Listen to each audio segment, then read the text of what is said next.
Nous sommes heureux de vous retrouver ce matin.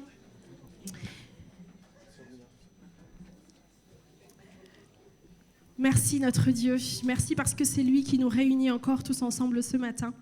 Seigneur Dieu, nous voulons encore te remettre ces instants entre tes mains, Seigneur. Merci Seigneur Jésus de nous permettre de venir te louer ce matin, parce que c'est ce que nous voulons faire, Seigneur. Nous voulons te dire merci pour qui tu es. Tu as été tellement merveilleux pour nous, Seigneur, et tu l'es encore aujourd'hui. Alors reçois vraiment toute notre reconnaissance ce matin. Et que cette louange, Seigneur, puisse te plaire vraiment, mon Dieu. Qu'elle puisse réjouir ton cœur ce matin, Seigneur. Aide-nous à être un peuple d'adorateurs qui t'adorent en esprit et en vérité, Seigneur. Et merci pour ton esprit, mon Dieu, que tu veux répandre sur nous encore ce matin. Et pour ta présence, Seigneur, au milieu de nous. Gloire à toi, mon Dieu. Est-ce qu'on peut tous ensemble remercier Dieu pour ces instants qu'il nous accorde d'une même voix? Merci, Seigneur. Merci, Seigneur Jésus, pour gloire à toi, qui nous permet de passer. Merci, Seigneur Jésus. Tu es tout notre cœur. Tu es la première place ce matin.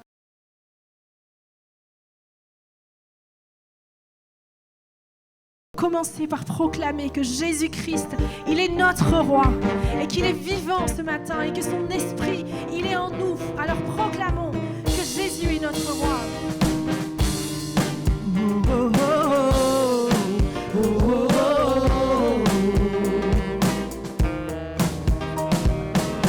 Qu'importe mes peurs, je me confie en toi, en toi. Divin Créateur, rien n'est trop grand pour toi, car tu es puissant, je ne manquerai de rien. Tu es ma force et ma vie t'appartient. Je veux proclamer que Jésus-Christ est roi. Il est roi.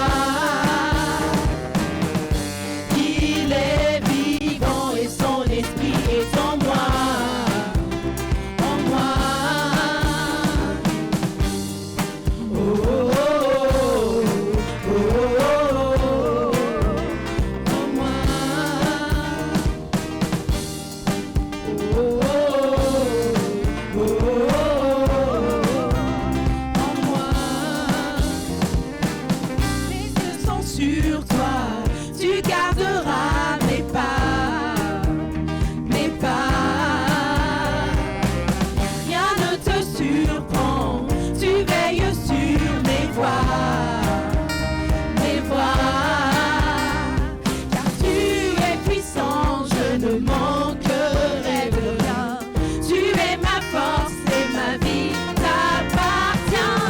Je veux proclamer que Jésus-Christ est roi. Il est roi. Il est vivant et son esprit est en moi. En moi. Je veux proclamer que Jésus-Christ est roi. Il est roi. Il est vivant et son esprit est en moi. En moi. Oh, oh, oh, oh, oh, en moi. Oh, oh, oh, en moi. Car tu es puissant.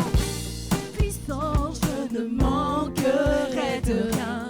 Tu es ma force et ma vie t'appartient. Je veux proclamer que Jésus-Christ est roi.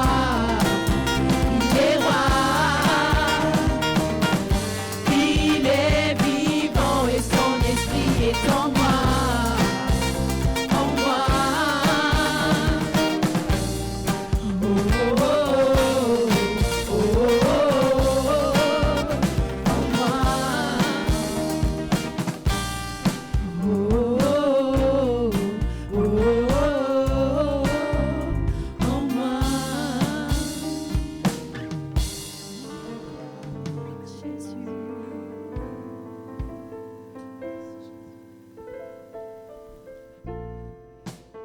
Et nous voulons entrer dans ce cœur à cœur avec notre Dieu.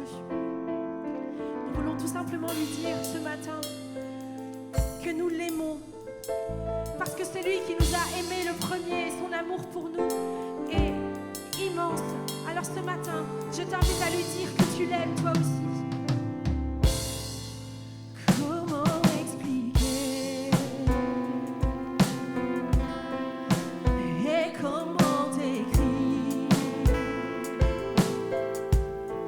un amour si grand, si puissant que rien ne peut le contenir. Aussi c'est mes esclaves. Seigneur, tu sais mes craintes. Et mes mots sont bien trop petits pour dire tout l'amour que j'ai pour toi. Alors entends mon cœur, mon esprit qui te loue. Entends les chants d'amour d'un enfant racheté. Je prendrai mes faibles mots pour te dire quel Dieu merveilleux tu es. Mais je ne pourrai pas te dire combien je t'aime. Alors entends mon cœur. Si tout comme la pluie, les mots pouvaient couler. Et si j'avais l'éternité, je ne pourrais pas l'exprimer. Mais dans les battements de mon cœur, tu entendras toujours. Oh, merci pour la vie, pour la vérité et pour le chemin. Alors entends mon cœur, mon esprit qui te loue. Entends les chants d'amour d'un enfant racheté. Je prendrai mes faibles mots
pour mon âme, inébranlable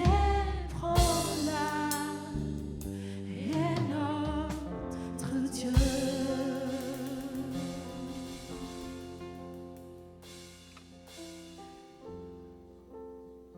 Gloire à toi, Jésus. Merci pour ton amour que tu as accompli sur nous, Seigneur. Pour nous, sur cette croix, Seigneur Jésus. Nous sommes sauvés grâce à toi, Seigneur. Nos péchés nous sont pardonnés grâce à toi, Seigneur. Et merci pour cette connexion que tu as établie avec notre Dieu le Père. Merci, Seigneur Jésus, pour cet acte que tu as fait pour nous. Merci pour cet espoir que nous avons en toi, Seigneur. Tu es notre force, tu es notre soutien, Seigneur. Et ce matin, nous proclamons que ton nom est au-dessus de tout, Seigneur Jésus. Merci pour la puissance de ton nom, Jésus. Merci, Seigneur, mon Dieu. Oui, Seigneur, ton nom est grand, ton nom est élevé. Et alors que nous allons entonner ce chant, j'invite les frères et sœurs qui ont été désignés pour la Sainte Seine à s'approcher, s'il vous plaît. Et nous voulons nous offrir totalement à Dieu aujourd'hui. Nous voulons lui offrir ce que nous avons de meilleur, ce que nous sommes, tout lui appartient.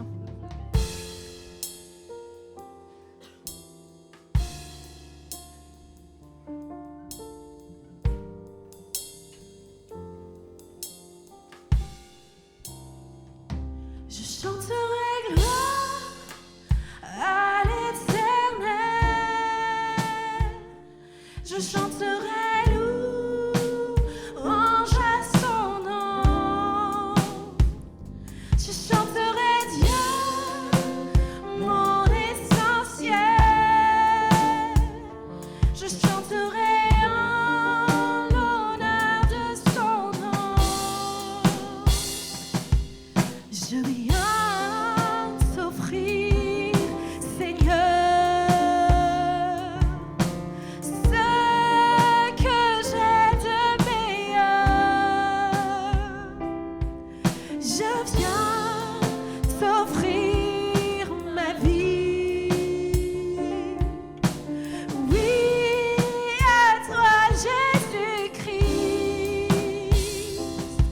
Et même si je suis fragile, et même si c'est difficile, je chanterai gloire à l'Éternel. Je chanterai louange à son nom. Je chanterai Dieu, mon essentiel. Je chanterai en l'honneur de son nom. Je te dis, Seigneur, que tu es mon bonheur. Non, rien ne peut détruire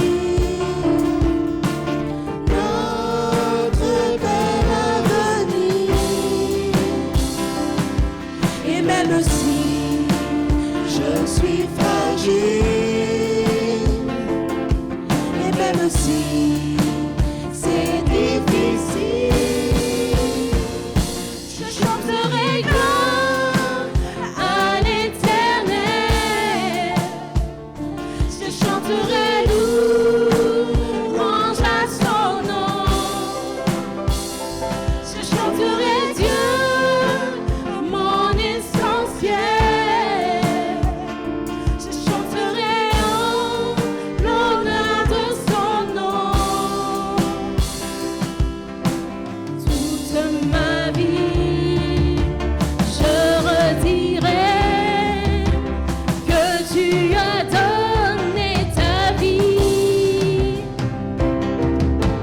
Toute ma vie, je redirai que tu as payé le prix. Toute ma vie,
son nom. Je chanterai Dieu, mon essentiel. Je chanterai en l'honneur de son nom.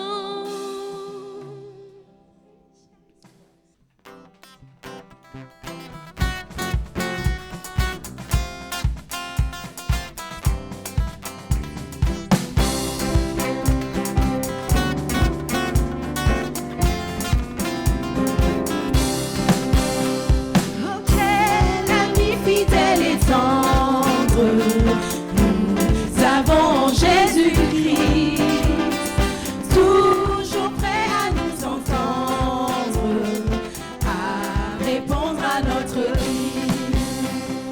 Il connaît nos défaillances, nos chutes de chaque jour, sévère en ses exigences, il est riche en son amour.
Bénis l'Éternel, mon âme, bénis l'Éternel. Est-ce que vous êtes prêts à bénir le nom de l'Éternel encore?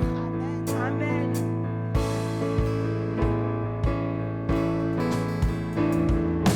Bénis l'Éternel, mon âme. Bénis l'Éternel, mon âme. Sois émerveillé, sa fidélité. La chorale a raison, hein? Bénis l'Éternel, mon Allez, on va reprendre pour Taïn, s'il vous plaît.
La place à Gérald pour les annonces et pour la prédication.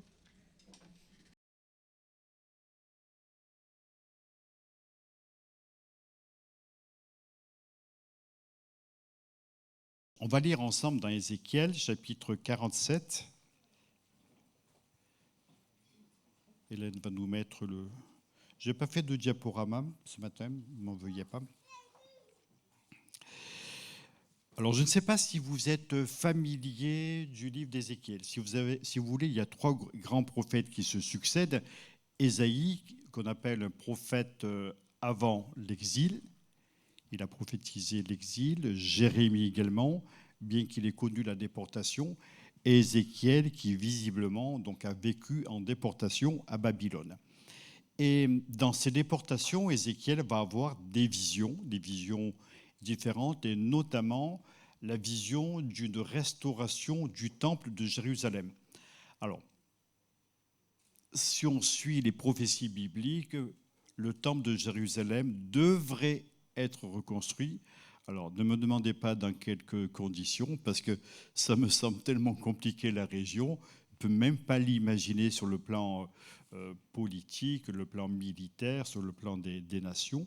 Mais en tout cas, c'est ce qu'annonce la parole de Dieu. Et Ézéchiel 47, après qu'il y ait la description de ce temple, Ézéchiel va avoir une vision et il va avoir un homme, un ange, qui l'amène.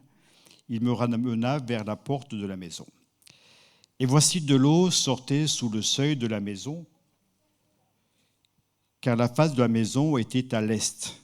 L'eau descendait sous le côté droit de la maison, au sud de l'autel. Il me conduisit par le chemin de la porte nord, il me fit faire le tour par dehors, jusqu'à l'extérieur de la porte est. Et voici, l'eau coulait du côté droit. Lorsque l'homme s'avança vers l'est, il avait dans la main un cordeau, et il mesura 1000 coudées. Alors, ne me demandez pas trop combien ça fait. Ça fait 1000 fois ça. Donc, vous calculez, ça doit faire à peu près 300 mètres, si je ne me trompe pas. Il mesura 1000 coudées. Il me fit traverser l'eau, et j'avais de l'eau jusqu'aux chevilles.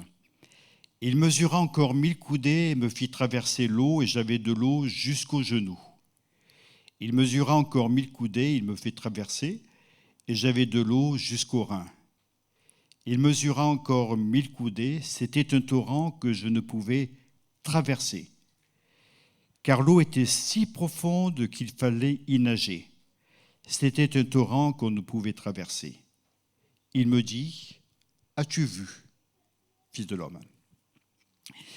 Alors, j'ai pensé à ce texte au regard de la vie de l'esprit. Si vous voulez, le Saint-Esprit, dans la Bible, est comparé à plusieurs symboles. Vous avez le symbole du feu, vous êtes d'accord ?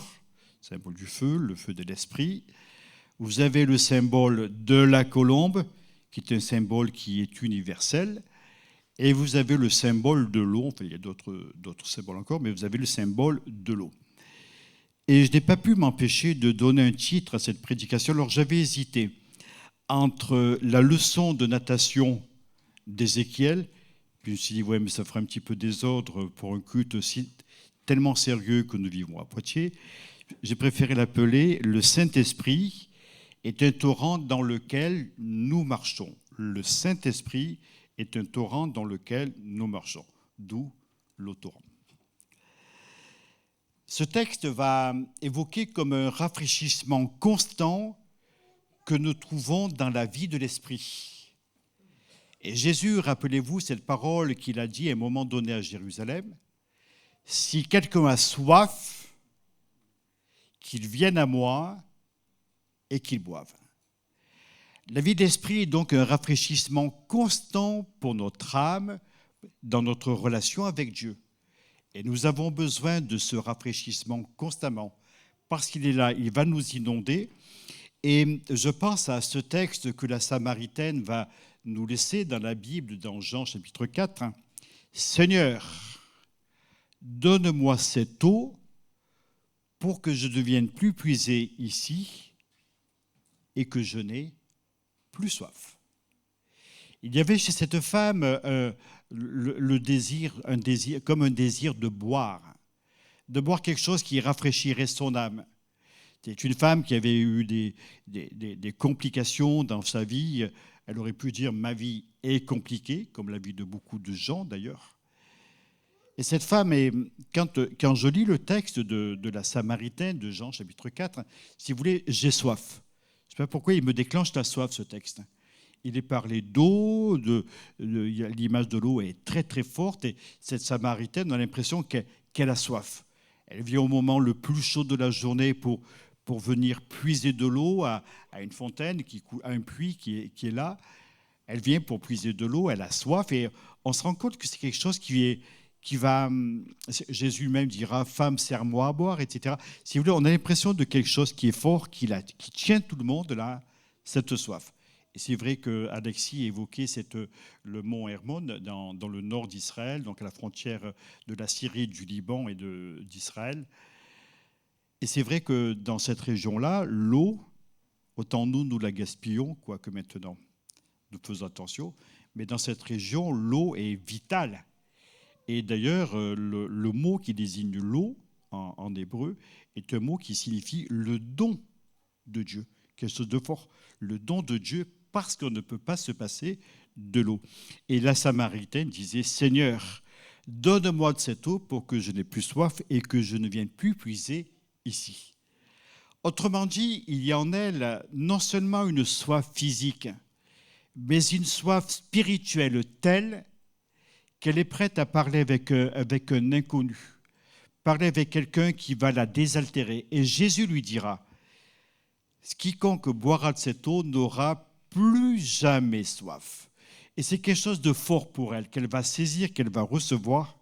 Et on se rend compte que l'eau, finalement, c'est ce rafraîchissement qui nous vient du Saint-Esprit, qui vient nous désaltérer, qui vient nous nourrir, qui vient nous encourager. Vous savez, je commence à avoir quelques années de ministère, peut-être un petit peu moins que votre oncle, je crois, Daniel. Ah, c'est un ami. 80 ans, c'est ça.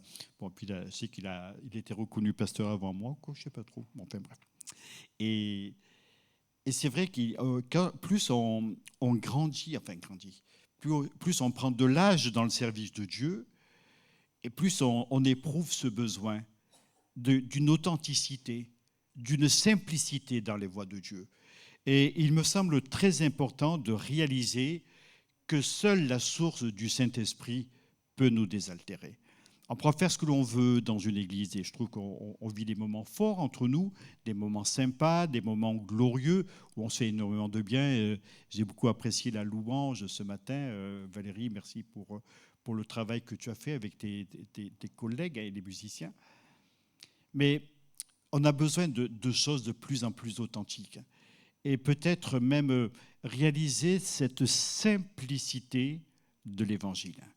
Avez-vous remarqué que les choses de Dieu sont des choses qui sont simples?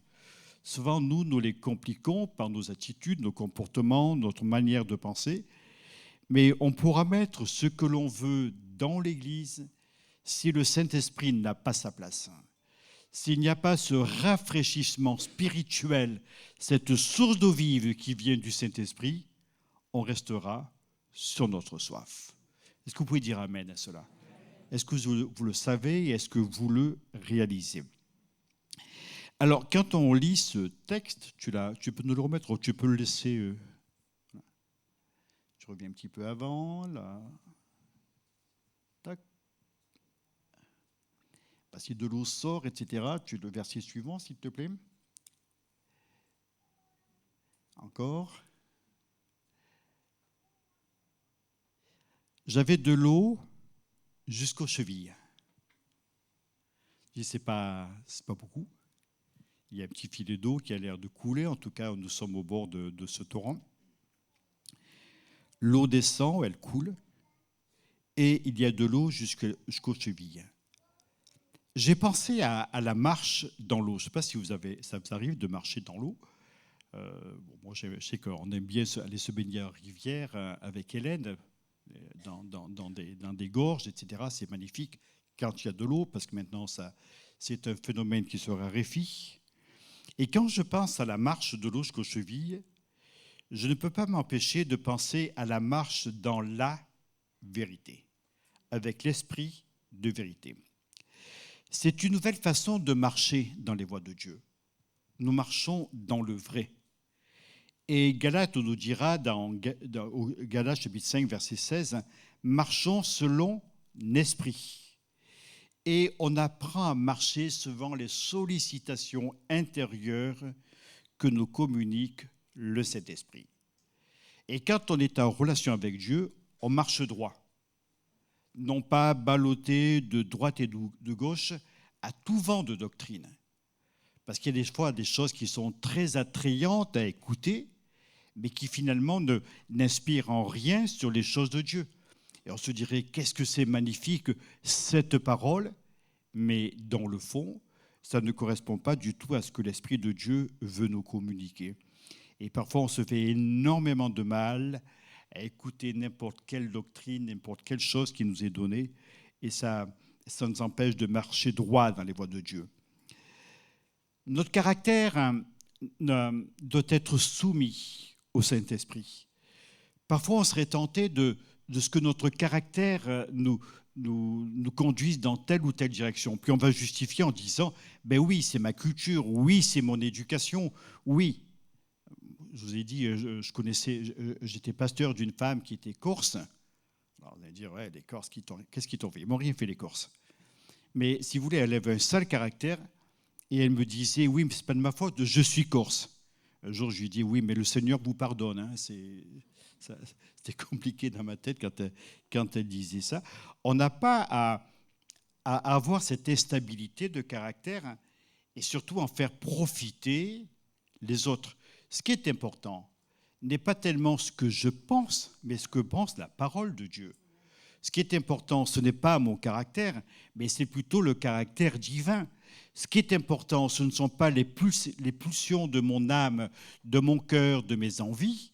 Ce qui est important, c'est de manifester le fruit de l'esprit, qui est amour, joie, paix, patience, bonté, bienveillance, fidélité, douceur, maîtrise de soi. Et on a besoin de cultiver ces valeurs. Parce que quand on ne marche pas droit, on va chanceler dans les moments de difficulté. Et parfois, c'est très éprouvant et ça va nous rendre bien malheureux. Vous savez, on ne sait pas de ce qui fait la vie. Hein. On vit au jour le jour, on a des grands projets pour l'avenir, mais dans le fond, on ne sait pas trop ce qui nous attend demain, honnêtement. On ne sait pas trop qu'est-ce qui va se passer, etc. Eh bien, par rapport à la fragilité de la vie, moi, je crois qu'on a besoin d'être préparé en marchant droit, justement soumis au Saint-Esprit de Dieu. Marcher droit par la puissance de l'Esprit nous donne une stabilité de vie. Moi, je pense à quelque chose de très beau. C'est la guérison du malade de Bethesda. Ça fait 38 ans qu'il est là, couché au bord de la piscine. Il attend qu'un ange vienne se jeter dans l'eau de la piscine.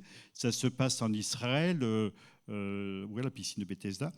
Et il est là, allongé sur son lit. Quand Jésus passe, il lui dit « Veux-tu être guéri ?» Et son aveu est celui-ci « Je n'ai personne. » Je n'ai personne. Et on a l'impression que ce sentiment de solitude est beaucoup plus fort que les élans que Dieu pourrait avoir envers lui. Devant lui, il y a Jésus qui lui parle. Il ne reconnaît pas en Christ le Messie, le Sauveur qui est là, qui est capable de le guérir. Je n'ai personne. Sous-entendu, je n'ai personne qui va me jeter dans la piscine. Piscine où un ange capricieux vient de temps en temps barboter. Est-ce une légende? Est-ce une réalité? On n'en sait rien. Mais en tout cas, l'homme est malade depuis 38 ans. Et Jésus va lui dire, lève-toi, prends ton lit et marche. Alléluia. Et à l'instant, l'homme a été guéri. La puissance du Saint-Esprit est venue interpeller un individu couché là au bord d'une piscine, attendant lamentablement que quelqu'un ange vienne se jeter, que quelqu'un le pousse dans l'eau, parce qu'il fallait que ce soit le premier qui soit poussé dans l'eau. Vous imaginez un petit peu la compétition? Eh bien, voilà. Et puis Jésus, alors pourquoi il n'y a eu que lui de guéri? Écoutez, vous demanderez cela au Seigneur quand vous le verrez. Pour l'instant, je n'ai pas toutes les lumières. Moi, je suis au rez-de-chaussée. Le Seigneur est au premier étage. Vous êtes d'accord? Peut-être même des fois au 20e ou au 30e. Je pense aussi au boiteux du temple. Il est là, il fait la manche devant le temple de Jérusalem. Puis il y a Pierre et Jean qui arrivent et il leur demande de l'aumône et Pierre va lui dire je n'ai quoi? En fait, je n'ai rien, ni argent, ni or, mais ce que j'ai, je te le donne au nom de Jésus-Christ de Nazareth. Lève-toi et marche. Et qu'est-ce qui s'est passé? Il s'est tourné sur le côté pour continuer à dormir. Qu'est-ce qui s'est passé? Eh bien, la Bible déclare qu'à ce moment-là, il s'est levé, il s'est mis à marcher, il s'est mis à courir, il s'est mis à sauter. Il était entièrement guéri par la puissance du Saint-Esprit, la puissance de Dieu. Il faut de la hardiesse pour dire cela à un bonhomme. Lève-toi et marche. Je n'ai rien à te donner. Lève-toi et marche. Et le gars, il se met à marcher. Avec Dieu, il y a de grandes choses qui peuvent se passer. Je pense aussi à un homme qui a reçu vraiment toute la grâce de Dieu. C'est le possédé de Gadara. Vous connaissez son histoire. Il était complètement fou, complètement mal, très mal dans sa peau. Alors il se meurtrissait sur des pierres, il hurlait dans les cimetières, il une vie complètement de misère. On essayait de l'attacher, de le ligoter pour le tenir, c'était impossible. Et cet homme était là, hurlant, misérable, se faisant du mal, se meurtrissant. Alors lui, quand Jésus l'a guéri, il ne s'est pas mis à marcher. Qu'est-ce qu'il a fait?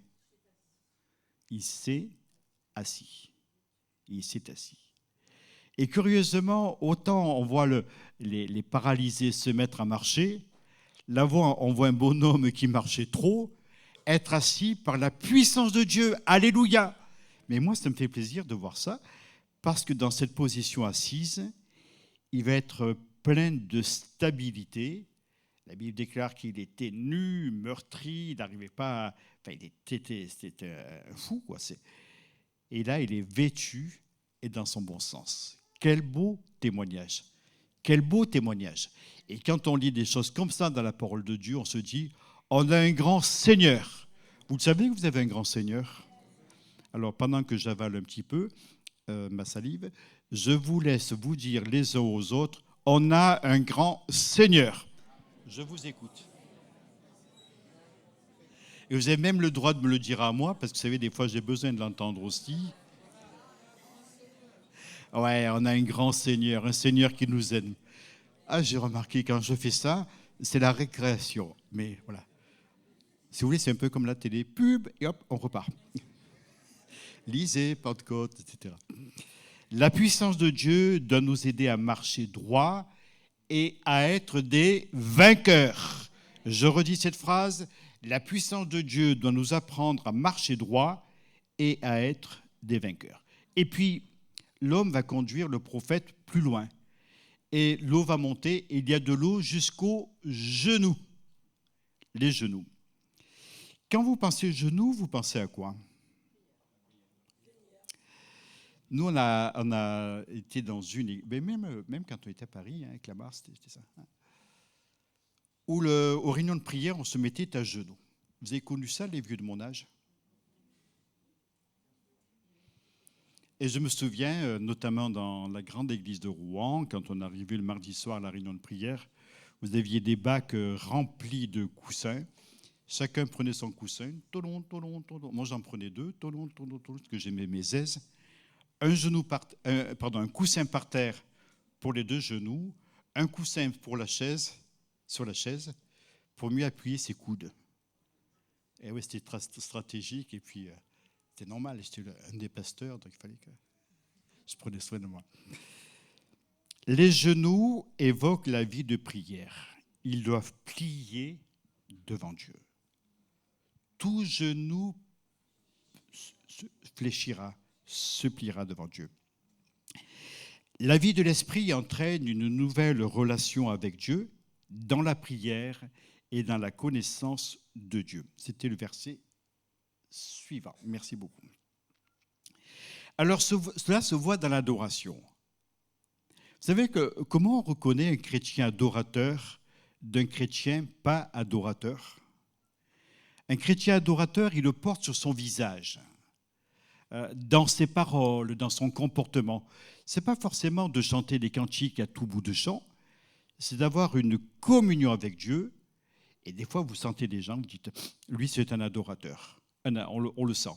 Alexis, c'est un adorateur. Je suis désolé de te dire ça depuis que ça fait 23 ans que je connais.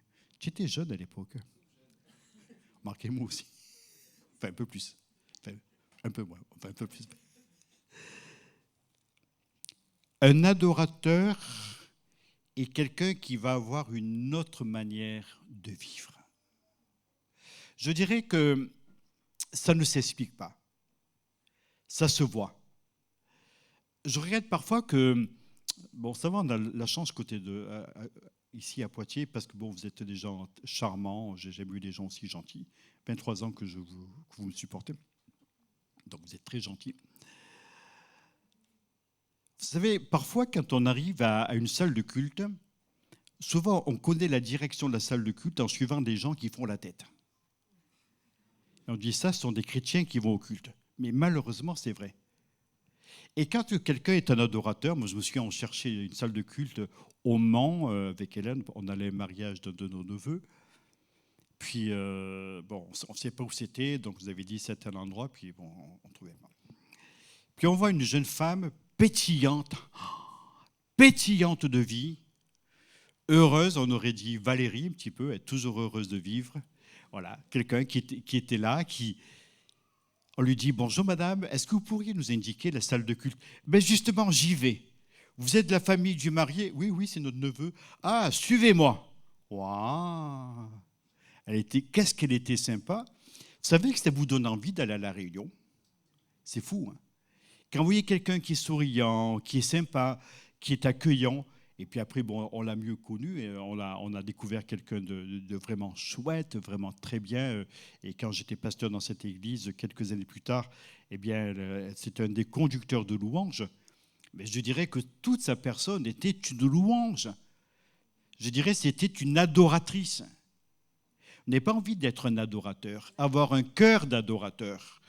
Des gens qui soient capables de chercher la face de Dieu dans la prière, dans l'adoration, envie de louer le Seigneur. Et si nous étions un peuple d'adorateurs, parce que vous savez, c'est ce que Dieu recherche. Dieu recherche des adorateurs en esprit et en vérité, disait Jésus à la femme samaritaine.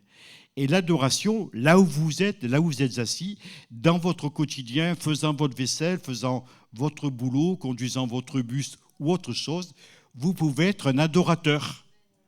Et si vous êtes à la retraite, vous pouvez être un adorateur.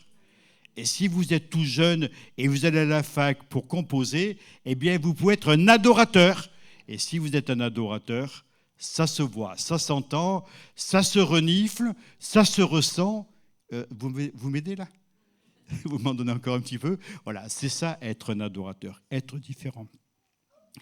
Et à la Pentecôte, quand on a entendu les disciples parler, après qu'ils aient reçu le baptême dans cet esprit, les gens qui sont là diront « Comment les entendons-nous dans nos langues parler des merveilles de Dieu ?» Un adorateur dit les merveilles de Dieu. Il n'est pas là « J'ai des douleurs ». Je suis malheureux, et puis ceci, et puis cela, et puis le reste. Non, un adorateur donne des louanges et des adorations à Dieu. Ça y était là presque, allez, je recommence. Un adorateur donne des louanges et des adorations à Dieu. Est-ce que vous êtes d'accord de cela ? Levez-vous et vous dites Alléluia. Wow, ça suit, Alléluia. Nous sommes des adorateurs et notre désir est d'être un peuple d'adorateurs. Chez Corneille, quelques années plus tard, il les entendait parler en langue et glorifier Dieu. C'est beau ça, glorifier le Seigneur. Quel beau témoignage. Évidemment, si vous venez à une réunion à l'église et puis que les gens sont là, pas très gais quand même, un peu tristounés sur les bords, ben c'est moins motivant que si vous les entendez chanter les merveilles de Dieu, s'épanouir, se réjouir, avoir un sourire jusqu'au bout des oreilles. Vous savez, un jour, je suis tombé sur un prophète. Et oui, ça arrive. On était rue de Vincent-de-Rie avant de venir ici. Et puis un dimanche matin, c'était comme ce matin, il y avait du monde au culte, et puis moi j'étais tout content. À la fin du culte, je descendais l'allée, je la remontais, je saluais les gens avec un grand sourire. Enfin, j'étais heureux de vivre comme un Gérald qui repart dans ses Hautes-Alpes. Vous imaginez. Puis un homme qui vient me voir et me dit, le Saint-Esprit me montre que vous êtes un homme heureux. Je dis, vous savez... Rien qu'avoir ma tête, je pense que je suis heureux. Moi, je suis heureux de vivre. Vous êtes heureux ou de vivre ? Et le Saint-Esprit doit nous conduire à cela. Et justement, l'adoration, la prière doit nous conduire dans ce domaine-là. Allez, j'accélère. De l'eau jusqu'au Rhin.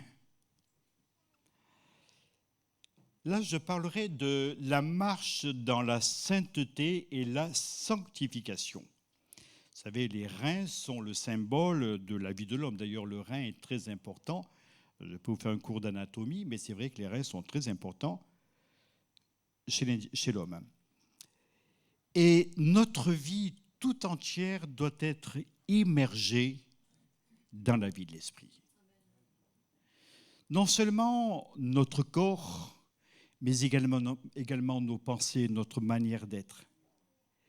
Et là, c'est la marche dans la sainteté par la vie de l'esprit. On a souvent confondu sainteté et marche avec Dieu. Et on disait de la sainteté que c'était une manière de s'habiller, une manière... Alors, si vous voulez, vous invitiez un chrétien à votre table, vous lui serviez un bon apéritif. Oh là là, qu'est-ce qu'il me reçoit bien, le pasteur. Puis vous sortiez un bon vin blanc pour accompagner le poisson. Oh là là, il sait recevoir. En plus, il a choisi exactement son muscadet, là. Et puis au moment de la viande, vous sortiez un bon Beaujolais ou un Bordeaux. Mais non, il a du goût, ça il sait recevoir. Et puis si à la fin du repas, vous lui serviez un bon digestif, histoire de l'activer et de le rendre un peu plus joyeux, alors là, c'était le fin du fin, où vous aviez su recevoir. Et puis si vous lui proposiez une cigarette, ou un cigare, ou de fumer la pipe, mon Dieu, il n'est pas converti. Bon, rassurez-vous, je n'ai jamais proposé un cigare ou autre chose à des gens à la maison, puis on fait quand même attention à ce que l'on sert à table. Mais si vous voulez, on a des schémas de pensée par rapport à ce qu'est ou doit être la sainteté. Et pendant longtemps, nous, on était élevés comme ça un petit peu dans les coins où on est passé.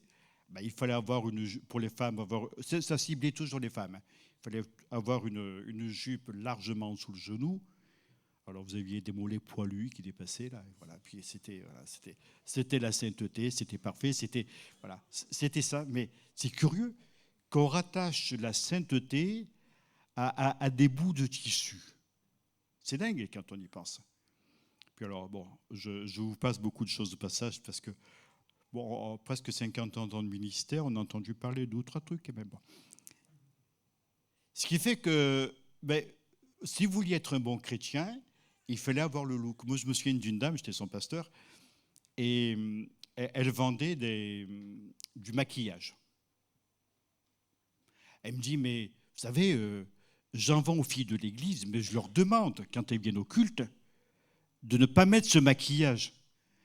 Et je l'ai regardée, elle a dû voir dans mes yeux une profondeur, un abîme de perplexité. Parce que là, je nageais, quoi. Je nageais complètement. Là, je n'étais pas dans le torrent, j'étais plutôt en train de couler. Ce n'est pas les apparences qui comptent.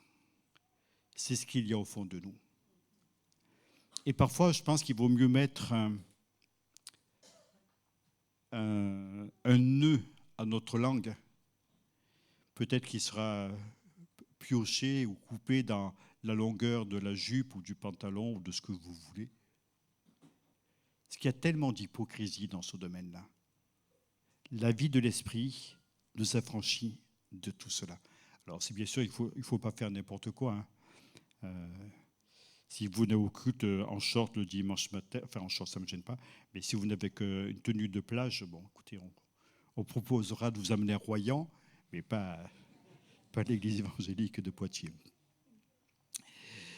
La prière, la marche dans l'esprit, la sainteté nous apprend à nous mettre à part pour Dieu, pour une œuvre particulière, pour être disponible entre les mains de notre Seigneur. Et on a besoin d'être disponible. Le Saint-Esprit nous apprend à écouter la voix de Dieu,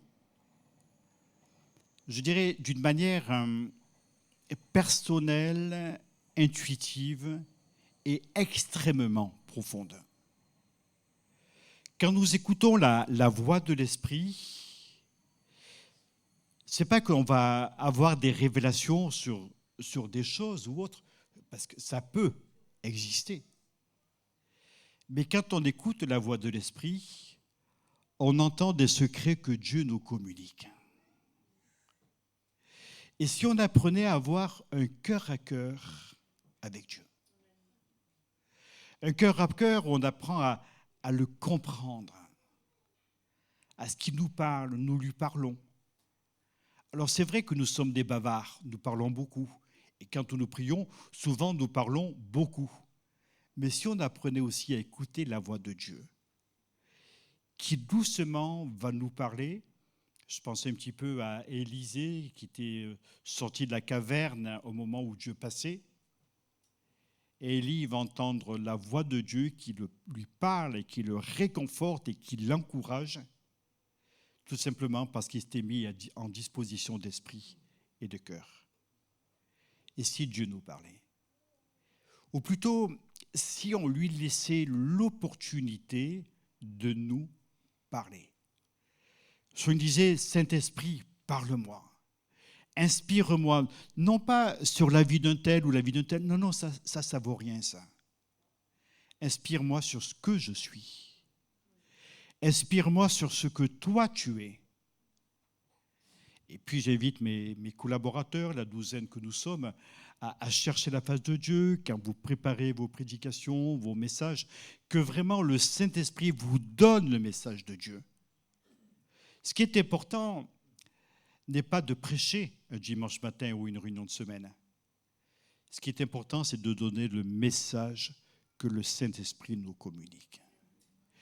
Et seul dans ce cœur à cœur, dans cette mise à part avec Dieu, nous serons capables de l'écouter et de l'entendre. Puis enfin, au verset 5, il est parlé d'un torrent très profond. Et pour moi, ça évoque la marche dans la plénitude de la vie de l'esprit. Jésus disait, si quelqu'un a soif, qu'il vienne à moi et qu'il boive. Celui qui croit en moi, des fleuves d'eau vive couleront de lui-même. Et Jésus parlait du Saint-Esprit. Alors, est-ce que j'ai soif? Est-ce que j'ai besoin de Dieu? Est-ce que j'ai besoin de me laisser désaltérer par Dieu, me laisser nourrir du Seigneur? Et c'est ainsi qu'il y aura une telle abondance que cette abondance rejaillira autour de moi. On n'a pas envie d'être comme ça? Vous arrivez quelque part, on dit « il y a quelque chose de particulier sur cet homme ou sur cette femme ». On sent qu'il y a une marque particulière, la marque de Dieu. Si vous êtes connu dans votre travail pour avoir un caractère épouvantable, Dieu peut changer cela. Il peut faire de vous quelqu'un d'aimable, de sympathique, quelqu'un d'agréable pour les autres.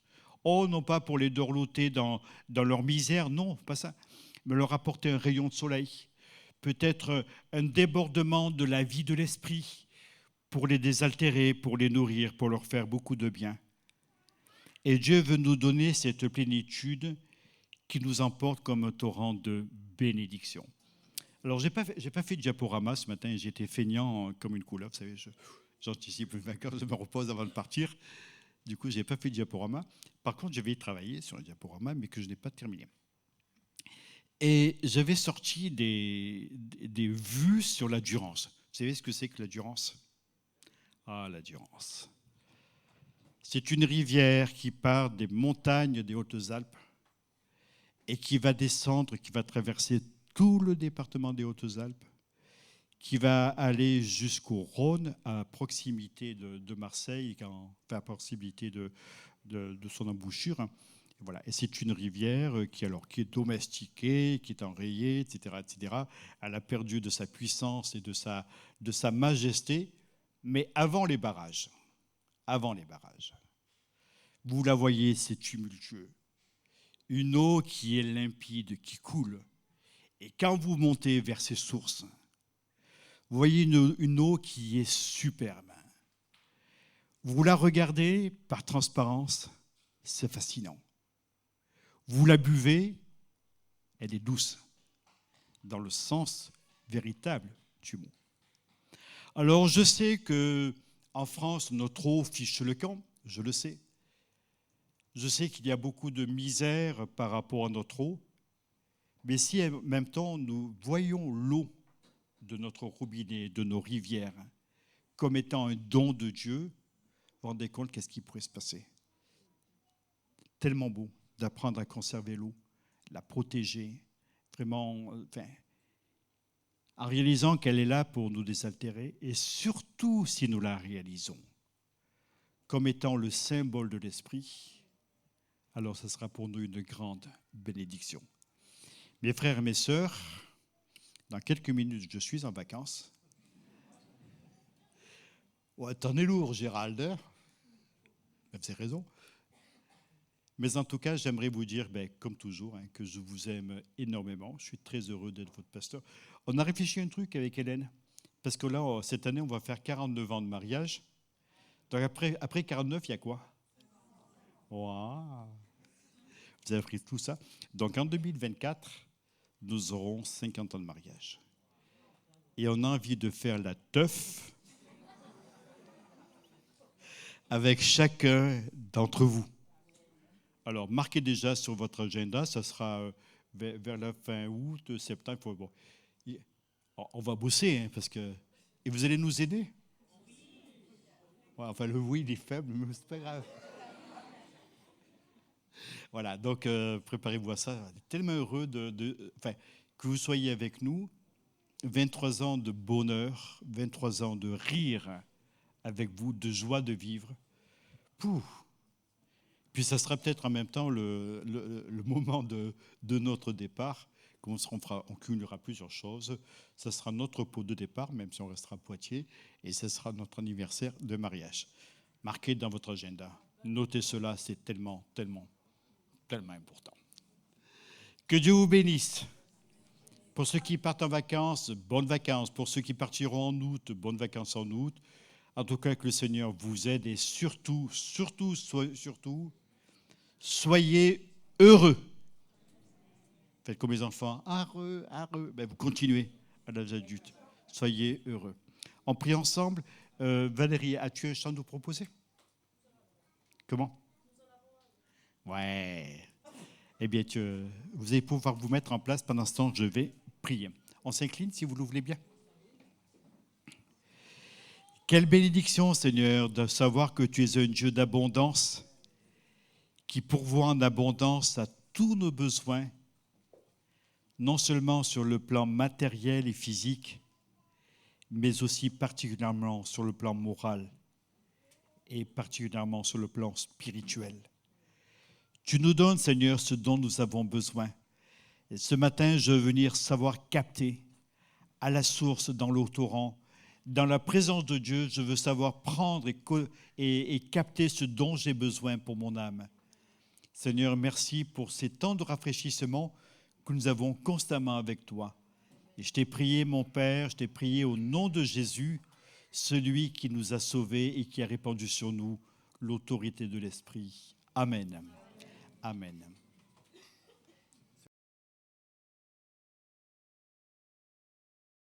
Oui, comme le pasteur vient de le dire. Notre Dieu est notre sauveur, alors on ne peut être qu'heureux, non? Amen.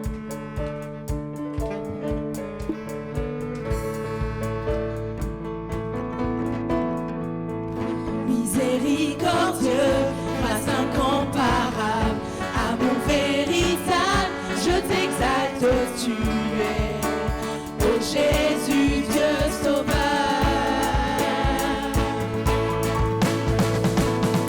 Précieux Fils unique, beauté sans pareil, sagesse insondable, je t'exalte, tu es, ô Jésus, Dieu sauveur.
Tu es le Dieu vivant et vrai, celui qui existe d'éternité en éternité.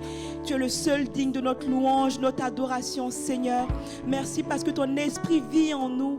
Ton esprit nous montre la direction. Ton esprit nous restaure. Ton esprit travaille en nous. Et nous voulons nous laisser remplir par toi, Seigneur, par ta présence. Nous voulons te laisser nous transformer encore, Seigneur Jésus, afin que nous soyons encore plus à ton image. Que ce message, Seigneur Jésus, porte du fruit dans chacun de nos cœurs, dans chacune de nos pensées, Seigneur, et que nous puissions être rayonnants, Seigneur, de ta gloire. Merci pour qui tu es, pour ce que tu fais. Bénis cette journée encore, Seigneur. Bénis cette semaine qui commence, au nom de Jésus.